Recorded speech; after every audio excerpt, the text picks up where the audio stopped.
Okay, so today we're really digging into something fascinating, maybe a bit thorny too. Definitely. It's that intersection where, art, national identity, and even international politics all kind of collide. Yeah, it gets messy. And we're focusing specifically on the recent uproar around Diljit Dosanjh's film, Sardar G3. Right. Think about it, a globally loved artist suddenly facing calls for, like, a career ban, Yeah.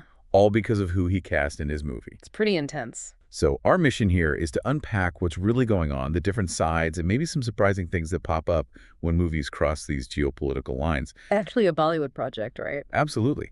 And what's really striking is how fast an artistic choice, something seemingly internal to a film, can just blow up into these very real-world consequences. So what's the core problem here? Well, it boils down to the Federation of Western India Cine Employees, FWICE. They're a big deal in the industry. Okay. And they've basically demanded that Diljit Dosanjh be removed from another Bollywood project he was working on. Removed, just like that. And even pushed to revoke his filming permissions altogether.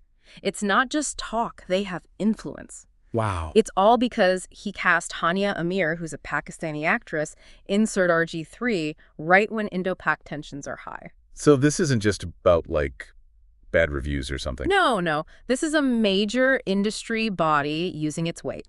It potentially sets a precedent, for politics interfering directly with artistic choices. It could effectively mean he's blacklisted, given union power and how things work. And that's definitely stirred things up, I imagine, the public reaction. Oh, massively. It's really divided people. You see this complex mix of opinions everywhere.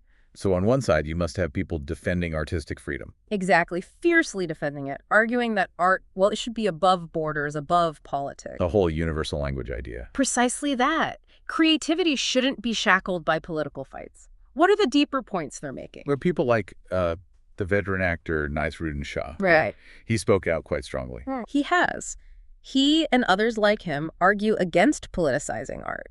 It's not just some abstract ideal for them. More practical. Yeah, it's rooted in this belief that cultural exchange, like artists working together, can actually be a bridge, especially when tensions are high. Instead of something to be shut down. Right. They look at the history of collaboration between Indian and Pakistani artists and see it as, well, vital for understanding each other even when governments aren't talking. So for them, banning artists based on where they're from? It's a slippery slope. It just makes both cultures poorer, stifles creativity, hits artists' livelihoods, and cuts off a potential channel for dialogue. That's a powerful argument.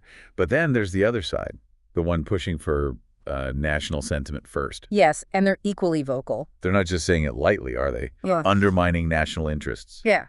They're really behind that view. No, it's definitely not light. It comes from a place of real concern about national security, patriotism, especially when things are tense. For this group, seeing collaborations with artists from a nation seen as, well, adversarial, it can feel like a disregard for soldier sacrifices or for victims of conflict. I see. So it feels personal, political. Very much so. They might agree art can be a bridge, but argue that in certain situations, these cultural exchanges could seem like you're normalizing things, which feels unpatriotic, maybe even risky. So for them, national loyalty has to come first. Right. Before art. When national integrity feels threatened, yes, that's the core belief. It's seen as a kind of necessary solidarity. It's really clear this isn't just a minor disagreement then. It's a major clash playing out, isn't it? Creative freedom versus patriotic duty, all centered on Sardar G3. Absolutely. And the public is caught in the middle, deeply dilated. Both sides feel they're standing on principle. Which puts someone like Diljit Dosanjh in an incredibly tough spot, caught between these really powerful forces. An extremely precarious position. And if you zoom out a bit, look at the bigger picture, Sardar G3 has actually done really well internationally. Oh, really? Even with all this? Particularly in Pakistan, interestingly enough, even though it didn't get an official release in India. Wow. What does that tell us? Well, it really highlights this complex dance between art, patriotism, and politics, doesn't it?